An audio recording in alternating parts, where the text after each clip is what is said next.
Good morning. My name is Jamie. I can't play guitar, and you're watching the Daily Hangout for July 2nd, 2023.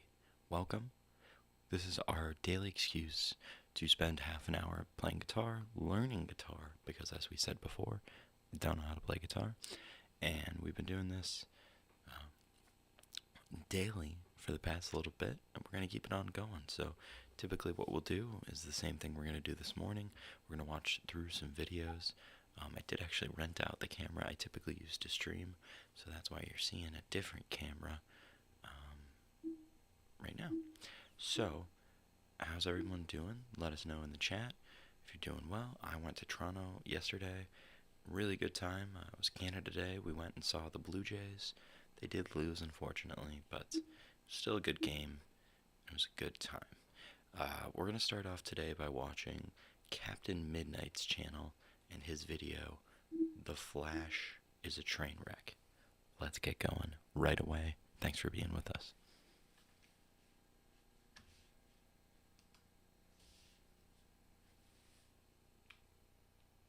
Captain Midnight. This video is brought to you by Ground News. We're not sponsored. Fuck sponsors. Oh. Questions at colleges throughout the U.S. One of the best stories he had to tell. Shit. Captain He sneaks in Midnight. the ad read really well. This video is brought to you by Ground News. There will be spoilers. Over 20 years ago, Clerks director Kevin Smith released An Evening with Kevin Smith, which featured the Silent Bob actor answering Q&A questions at colleges throughout the US. One of the best stories he had to tell was about working on the never-made Nick Cage Superman movie, where the notoriously strange producer John Peters insisted to Smith that the movie needed a climax that involves Superman battling a giant spider. It's a great story, and the kind you are bound to stumble on if you, like me, were reading about superheroes a lot online in the 2000s. In DC's The Flash, a movie that cost well over $200 million, this anecdote is brought to the big screen. It's maybe the most inside baseball moment in a movie that already feels like it would be completely incoherent to anyone who wasn't deeply familiar with the last 10 years of DC movies and Tim Burton's Batman. Now, there are probably many reasons why The Flash is doing so poorly at the box office, from the very public, very bad behavior of its star, to the fact that general interest in superhero movies seems to be down in general, aside from a couple notable exceptions.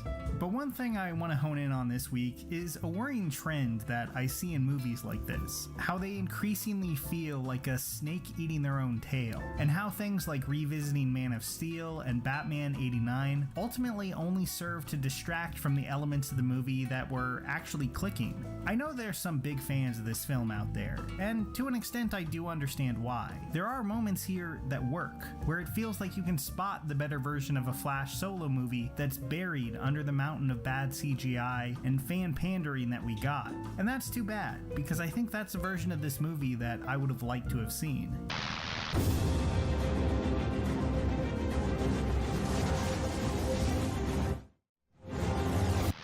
Before I go any farther though, I guess I will mention that the movie was facing kind of an uphill battle for me from the start, as the Ezra Miller performance in Justice League is one of the worst aspects of either cut of that movie. It just feels heavily mannered and obnoxious in a way that does not work for me, and that continues here, especially near the start of the movie, where it really felt like the character was going to be just as bad. I honestly thought the first 20 minutes or so of this film was brutal, featuring some of the worst looking CGI I've seen in a major release in a pretty long while. Not to mention just plenty of lame jokes. Like Batman's lasso of truth moment where he says he would have done more good if he had given all of his money away. In a vacuum, this is fine, but it's also super hacky because it's a sentiment that you see go viral online at least once a month, to the point where it just feels like the lazy recycling of a tweet that I've already seen lazily recycled many times. This also marks the second DC DC movie I've seen this year where Wonder Woman shows up in a single scene to save the day and have the overly talkative lead of the film stammer and be hilariously awkward around her. And it was even less consequential or funny here than it was in Shazam: Fury of the Gods. I will say, I did like Bruce and Barry's unmasked scene though. I've always thought Affleck's Bruce was great, especially in the Snyder Cut, and I was happy to get a bit more of him here, even if I'll always be a little sad that he never got a solo movie to call his own. Let's move on to the real meat of the story though, time travel. So I'm probably far from the first person to say this, but when making a list of things I would have liked to have seen in this movie, a second, even more annoying Barry Allen would not have been on that list. Especially in the early going, I thought younger Barry was just unbearable. Now, to be fair, I thought they actually ended up handling this okay, where it really feels like the teen Barry changes and matures throughout the events of the film. But Miller's performance in those early scenes was just so grating and annoying. Now, I understand that this is purposeful, but that doesn't make it any more pleasant to sit through. But of course, I can't talk about this film for too long without really discussing a central part of its marketing: Supergirl and the return of Michael Keaton's Batman. And look, at the risk of coming off as overly dramatic here, I thought this was a complete misfire. Easily one of the worst elements of the movie. I love Michael Keaton as an actor, and I like his take on Batman as much as the next guy, but he was so poorly used. You could have swapped out this Batman with nearly any other version, and aside from some incredibly on-the-nose line callbacks, nothing would have changed. When he was first announced for the project, I had two major questions. How will his age be handled, and how closely will they hew to the unique visual language of the Burton films? I think they really failed on both counts. We get a line or two about Keaton being older, and we briefly revisit the sets from the '89 movie, but aside from that, it's just kind of a non-factor. When we meet Keaton, he's living like a hermit in a lonely Wayne Manor. We only get the vaguest sense of what drove him to this place, why he stopped being Batman, why he appears to have cut himself off from the world entirely, and the movie barely bothers with any of that stuff, for good reason, because it doesn't care. It takes very little convincing for him to shave off screen and slip back into the Batsuit, not missing a single step as Batman. Actually, scratch that. More than not missing a step, if anything, he's better than ever. At over 70 years old, Keaton Batman is doing superheroic feats on a level that we've never seen before. Now, I understand that the '89 suit was really limiting in a way that you don't have to deal with when shooting a movie these days, but give me Burton's inventively shot action to hide that limitation over what we got here any day, with Keaton's bats jumping and flying around like a rubber ball, never for a second feeling convincing. Not only do I think it looks bad, it dispenses with any real connection to where this character is at. The movie seems to view Keaton's age as something that it just needs to quickly acknowledge and move past, when I think the opposite is true. We've had plenty of great old Batman stories. I think there's even a case to be made that he's a character who could become more interesting with age, as he refuses to let go of the tragedy that drives him, takes more risks as he can no longer count on his body in the same way that he did in his prime, and pushes himself into dangerous situations that are far less under his control. To me, that's interesting. That has some texture and some emotional stakes. But here, it's like they made him a lonely hermit with a sad, empty life, but didn't feel like exploring that at all. Even his dead parents' conversation with Barry Allen feels like it could have been done with any Batman, and it has nothing to say about this specific Bruce's circumstances. I was really bummed by this, honestly, and I will continue to mourn the Batman Beyond movie that we could have had. Supergirl is treated even worse. After a really intriguing introduction, she gets stuck in a loop of getting killed by Zod over and over again, and that's basically it. Her and Zod, and even Keaton's Batman, end up feeling far more like plot devices ready to be dropped at a moment's notice than actual characters. And then there's those cameos, which I found more disturbing and depressing than anything else. Many people have already talked about how unsettling it was to see a digitally resurrected Christopher Reeve flying around from deep within the uncanny valley. But Personally, I thought the George Reeves stuff was in even worse taste. Unlike Christopher Reeve, George Reeves blamed the role of Superman for putting him into a box his career could never escape from. He felt trapped by the character for the rest of his life before tragically dying young at the age of 45. To insert him in here as some kind of winking cameo alongside a goofy reference to a Kevin Smith anecdote just felt gross to me. The kind of thing that instantly wiped out any remaining goodwill I had for this movie. I'm not saying everyone needs to feel this way. If you enjoyed these cameos, sure, I'm happy for you. But for me, it just played as deeply ghoulish. Now, the scenes with the Flash and his mom were, in contrast, a brighter spot of the movie, and it's definitely the one element of the film that feels like it has some heart underneath the grinding franchise machinery that is this story. I think that final scene in the grocery store was touching and pretty well acted on both sides. So I don't want to be too grumpy about it, but I still do think this could have been so much more. Instead of wasting a ton of the film's running time on Supergirl and Zod and stuff that barely ended up mattering at all, we could have spent more time with these characters. Remember that scene at the table in Spider-Man 2 where Peter finally confesses to Aunt May that he was there the night Uncle Ben died? It's a quiet scene of intense emotion, given plenty of room to breathe, in a relationship that still feels central to the movie even among the superhero action stuff. An overstuffed movie like The Flash doesn't really have time for scenes like that.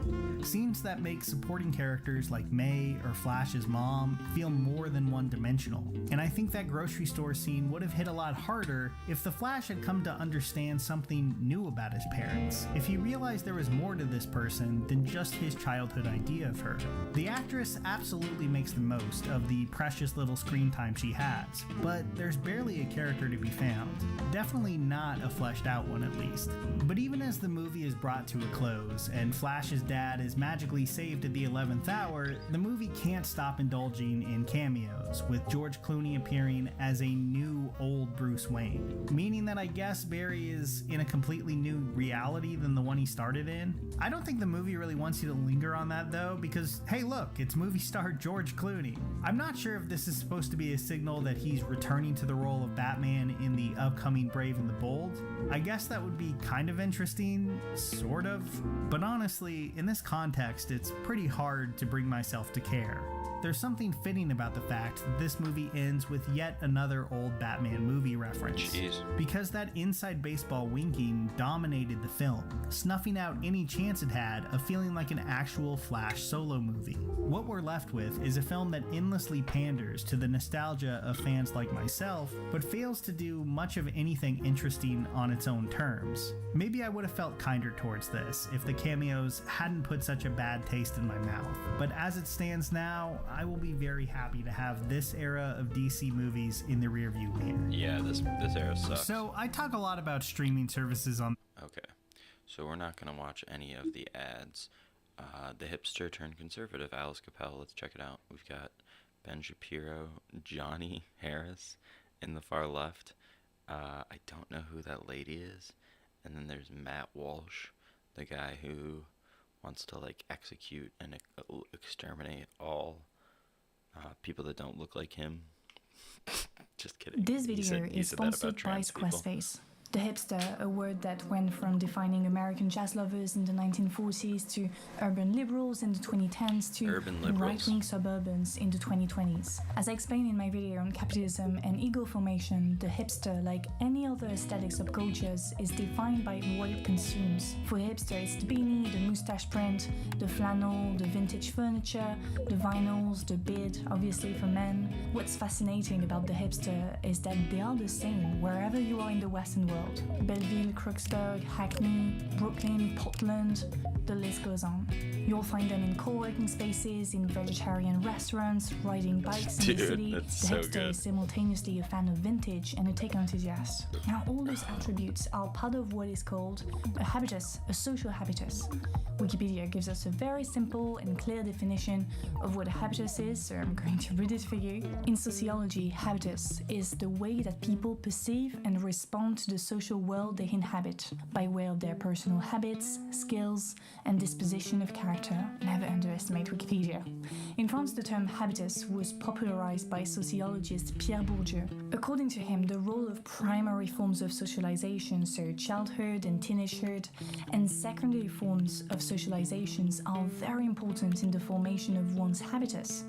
And because the socialization among people of the same class or growing up in a similar environment tends to be similar, they end up having the same taste, having the same type of behavior, the same lifestyle, even the same beliefs. Everything is pretty much determined from the beginning. The hipster is such a good example to explain what the habitus is because of how conformist and determined it is. Hipsters believe that they are so cool and so unique and have the best taste in coffee and wine and music, but that is a lie. Because I have the best taste in music. Yeah, I'm a bit of a hipster myself, let's be honest. But I'll put a link to my Spotify playlist down below.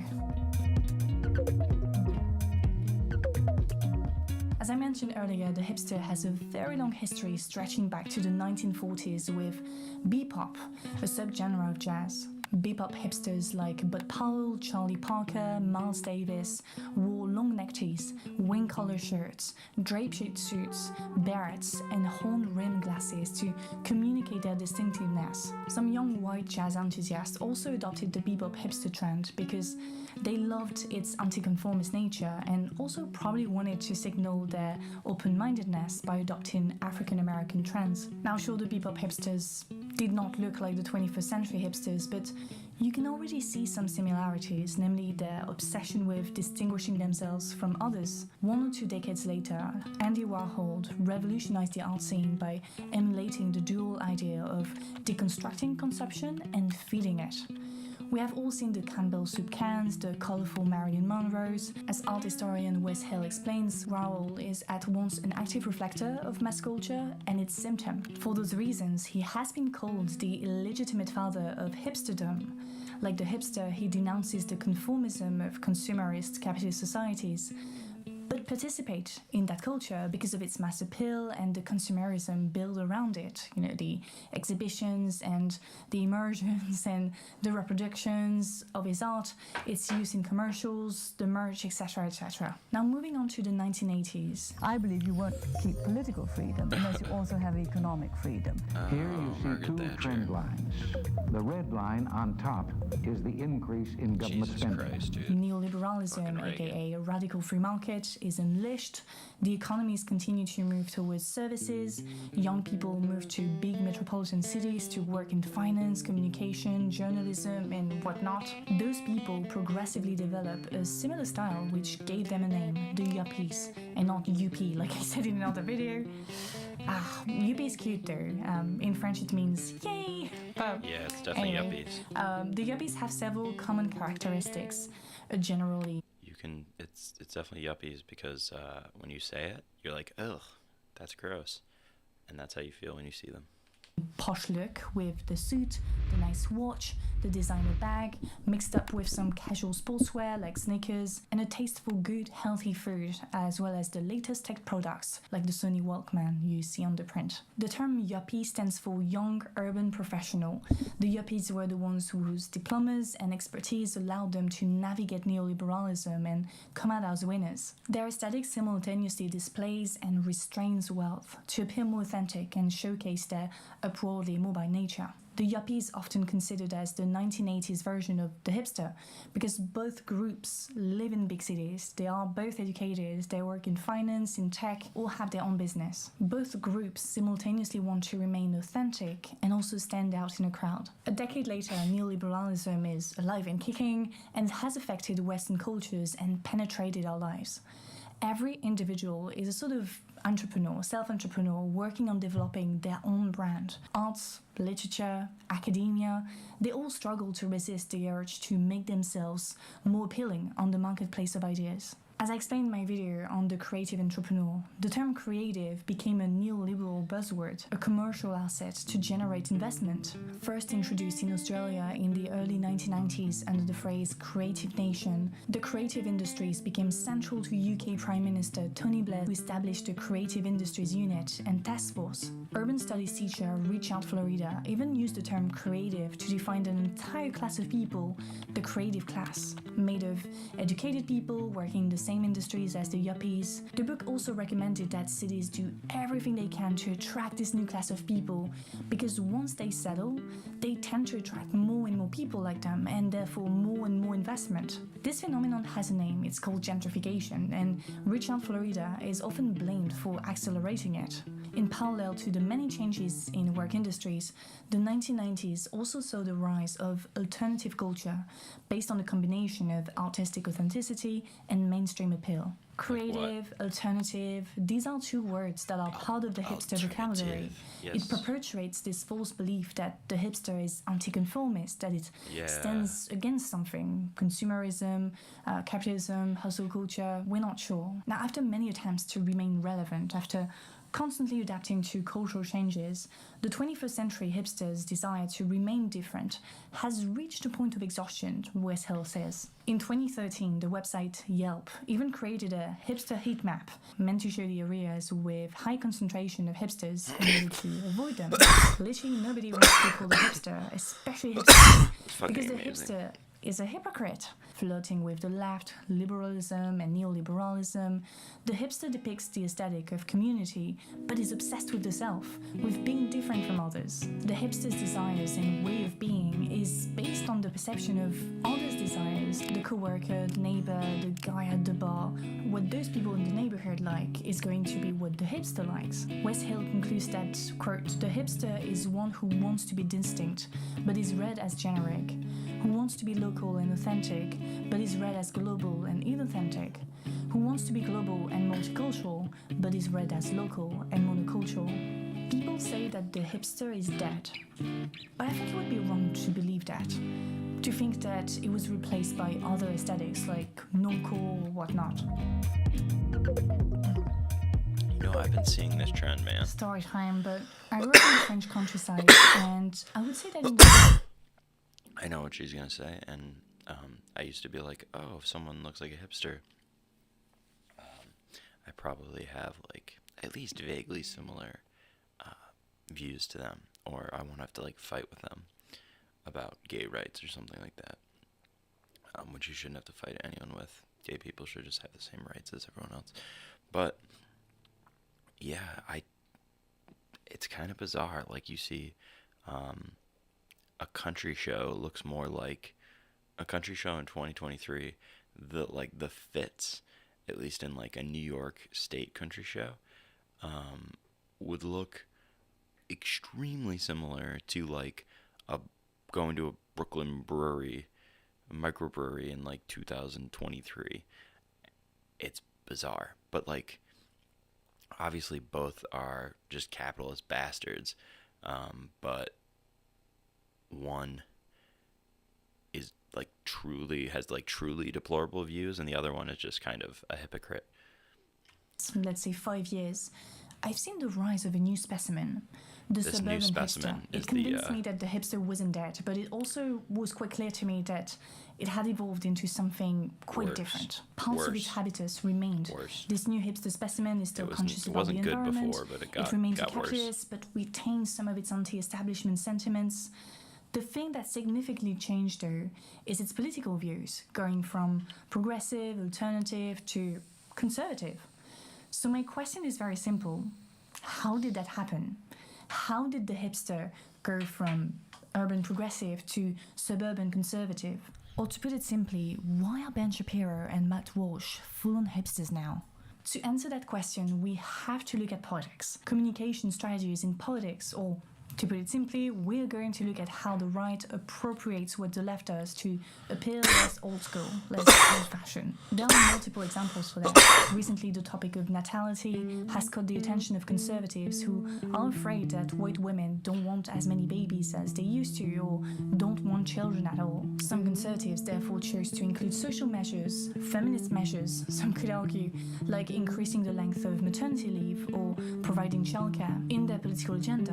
In a similar way, conservatives like Donald Trump have appropriated the left's discourse on what is called identity politics by victimizing the, quote, poor little white man neglected by Democrats. In France, far-right politician Éric Zemmour was inspired by feminist fight to impose the term feminicide in public discourse and invented the term francocide to refer to the recent murder of a white girl by a Nigerian woman. The language of activism is also often used by conservatives in the hope of generating the same enthusiasm as social movements. So much of the time it feels like one worldview, and none of them will say what I'm about to. I'm a conservative influencer. One specific example that may explain why the hipster is becoming more and more right-wing, and I'll start with an anecdote. Now, as I told you earlier, I grew up in the countryside. I was quite active at tennis, at my tennis club. I played a lot, I taught tennis as well for many years, and so I was often surrounded by right-wing men, especially those who were part of the tennis team. Among them, one guy in particular embodied that new suburban hipster type. In a matter of a few years, he became completely obsessed with buying things that were made in France or even made in French Flanders, where he come from. He became a preacher of localism, something that is often associated with urban hipsters who value local productions over globalized markets. It initially surprised me because those right-wing countryside men are usually the first ones to, complain about tofu-eating urban liberals, but somehow they started to value the same thing, buying local. What's even more intriguing is that both groups do it for the same reasons. In opposition to globalization, it's anti-conformist, it's anti-establishment. I mean, that's what the guy at my tennis club would probably say. He seemed very proud of buying local. It gave him a sense of superiority, the same sense of superiority as hipsters. But when you dig a little bit deeper, you realize that their motivations to buy local are more complex than it seems. Buying local is about putting money back in our economy, in that case the French economy. It has some nationalist undertones. Unsurprisingly, buying local has been reappropriated by French far-right candidate Marine Le Pen in her program for the environment. Such a decision is motivated by her desire to close borders and favor protectionism, which includes localism. So a label like Made in France. This is a fucking huge bummer. Instead of actually being like, no, production is good and everyone's supporting it, we have to sort of back conservatives. This is happening in the States too, but luckily I hope both parties are getting behind just having production everywhere. Globalization is fine, but no one should be a true specialist or else and completely rely on another country for like it's set up now. Honestly, there's a lot of countries where they have one resource that's a cash cow and they import everything else, and that's crazy dangerous. We saw that with the Ukraine war, where most of Europe, especially UK, France, Germany, is getting the bulk of their energy needs from Russian oil. So when they had to decide to cut that off, it was immensely difficult to do. So I don't think anyone is saying that's a bad thing, but it's such a bummer that we had to have these guys say it, because I agree with it, but I don't agree with she said, it's complicated. I agree with what the one specific thing and stop, and then they'll keep going, and they'll be because the jobs are going to Mexico and shit, and you're no, we just need manufacturing here. We don't need to disparage other countries while we're talking about it. Went from an ethical consumption hipster trend to a nationalist symbol. Contrary to the US, France right-wingers have understood the potential to position themselves in the climate debate. Marine Le Pen published a series of measures meant to protect the environment and biodiversity. That's interesting. Among them, she wants to, as we said earlier, prioritize localism, but also invest in nuclear energy to replace fossil fuels. Yeah, they don't do that in the US. Houses to prevent the trying to get the coal going. Fucking which is Ron part of DeSantis Muslims' was diet. talking about Do I making need to tell pizzas you with that coal those the other day. measures are extremely limited, sometimes even counterproductive, but they allow Le Pen's party to become a moderate alternative in the climate debate, a non-punitive alternative. I see. They're trying because to be moderates. Of that, being pro-localism, pro-environment doesn't immediately signal left-wing, but it continues to signal anti-conformism or anti-establishment, which is exactly what Le Pen wants to portray. That means that the guy from my tennis club now loves it. It is legal, you can be a right-wing hipster. Ditch the tofu, embrace the barbecue, we live in a sausage. Now, jokes aside, many believe that it is a good thing, actually. The more people are interested in climate issues, the better. But is it really the case? Is it really a good thing? Well, when you see the extremely limited scope of right-wing pro-environment measures, the motivation behind them, namely nationalism, and finally when you look at the rest of the program of those political parties, you start to wonder, can conservatism really fight climate change? Experts say no. Those who do not want to challenge capitalist modes of productions purely use environmentalism as a communication strategy, as an aesthetic to push for other more pressing matters like nationalism or the prohibition of Muslim religious traditions or natality, etc. But even as an aesthetic, the eco-friendly hipster with his flannel jacket and beard then signals a return to nature, to deep masculinity, as we talked about in the video with the Mankind Project, a retreat meant to help men called New Warriors to reconnect with their masculine self. Now, don't get me wrong, it's not because someone subscribes to an aesthetic that they also subscribe to the ideology that goes with it. But you know, we generally tend to dress according to our values. And I thought it'd be interesting to see how the values attached to an aesthetic can change over time, as it is the case with the hipster. You know, the fact that conservatives were able to appropriate the aesthetic says a lot about the superficiality of it, its predisposition for mass appeal, or even its predisposition for conservative appeal. In fact, conservatism as a political ideology relies on projecting an image of authenticity, anti-establishment, and common sense. But deep down, conservatism is about ultra-conformism, about not changing anything. I mean, it's in the name of the ideology, conservatism. In a similar way, the hipster's search for originality is limited by the imperative to conform to others' desires, which are themselves dictated by the influencer economy, the advertising industry, the commodification of art, all part of the capitalist system. There is nothing truly revolutionary or experimental about the hipster, and that is why it is so easy to reappropriate it and change its meaning. So yeah, I guess that's it for today. I hope you enjoyed it. As always, the conversation continues in the comment section. Don't forget to like, to subscribe, if it's not already done. I'd like to thank my patrons for their support, and a special thank to Top Tier Patrons. Alright, that was Alice Capel. She is absolutely excellent. Go subscribe to her channel. We're going to give this video a like. Go turn that video on and give it another view. Give it a like. And that's actually it for the broadcast today. Just a little short blast on Sunday. We may be back later, but we just wanted to get in about half an hour with y'all. I'm going to play for a few more minutes, and then we will go out. We're going to put on our last video, how to make great videos anywhere with AI by Epic Late Media. And thanks for watching.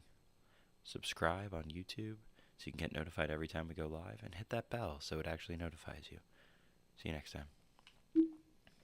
In this video, we are going to show you how we are using the new generative fill feature in Adobe Photoshop to create new environments for our videos. This technique essentially gives you an AI-driven matte painting artist. In the past, Hollywood used real matte paintings on glass to create imagery like this.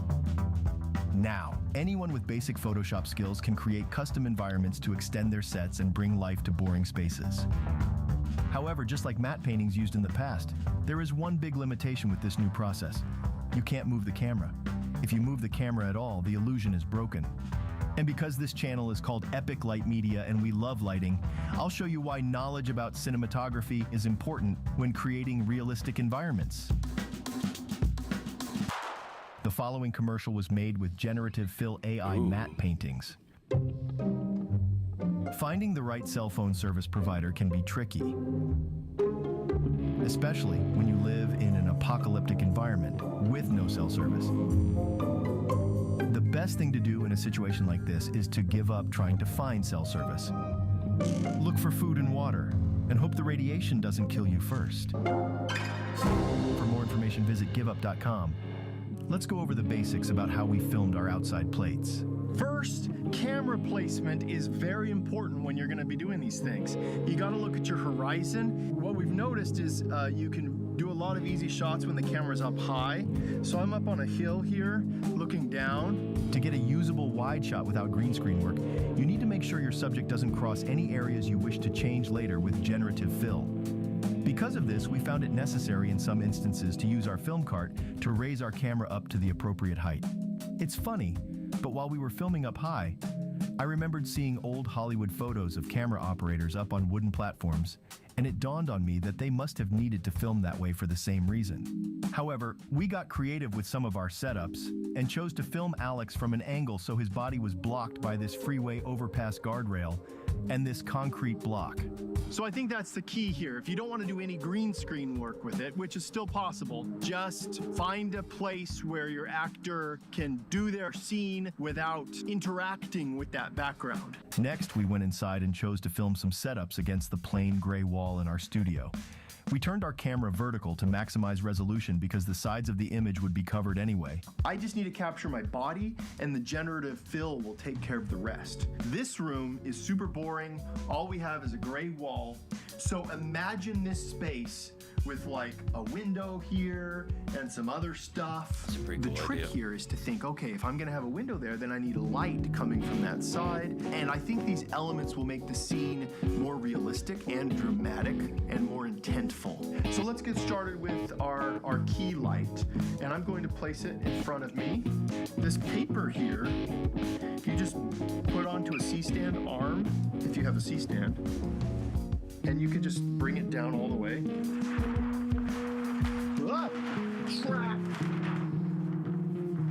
We'll imagine that there's a wall over here with a bunch of windows. And now through the diffusion, I'm going to put this Aputure Nova, actually. And the reason why I want this light is because it's already a soft source. Aha! I'm gonna go get a stand for this. I'll be right back. So I'm gonna put the light right around here. This light from Aputure has a junior pin. It's really big, so it needs to go into a combo stand like this. I'm going to dial this in. So we're at 5600 Kelvin, that's kind of like daylight. Let's see what this looks like. Okay, so this is how we're looking with this light. I think it looks really cool, but what's happening is this light is bouncing over into the wall here. So I'm gonna block this off. Let's check this out, see what it looks like. Next, I kind of want to have a warm glow coming from the other side of me.